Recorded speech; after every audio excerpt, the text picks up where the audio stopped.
असे निकाल समोर येत आहेत। भादोलीतून काँग्रेसच्या सोनाली सावंत या विजयी झालेल्या आहे। काँग्रेससाठी ही आनंदाची बातमी भादोलीतून। तर उसगाव जिल्हा परिषदेत भाजप उमेदवार नामदेव वाईंगडे यांनी विजय मिळवलाय।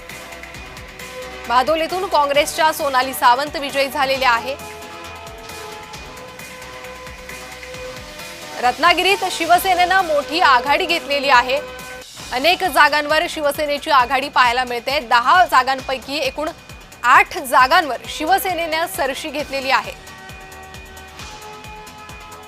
शिवसेनेचा बालेकिल्ला या ठिकाणी शिवसेनेची आघाडी पाहायला मिळते।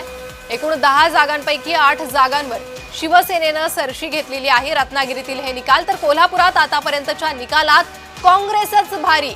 कोल्हापूर हा काँग्रेसचा बालेकिल्ला मानला जातो। मोठे नेते काँग्रेसचे आहे आणि काँग्रेसचा आतापर्यंत 12 जागांवर विजय झालेला आहे। कोल्हापुरातले हे निकाल।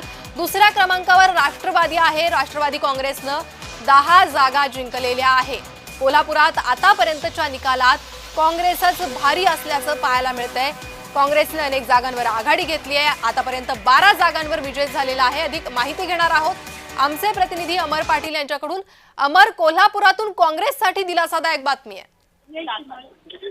गेल्या काही दिवसापासून चाललेली काँग्रेसची पेचाट आता जिल्हा परिषदेमध्ये पुढे चाटेल। तिथे 12 मतदारसंघामध्ये जिल्हा परिषद मतदारसंघामध्ये आघाडीवर आहे। त्याचबरोबर त्या खालोखाल भाजप असेल, भाजप 7 जागावर आहे, तर शिवसेना शिंदे गट 7 जागावर आहे।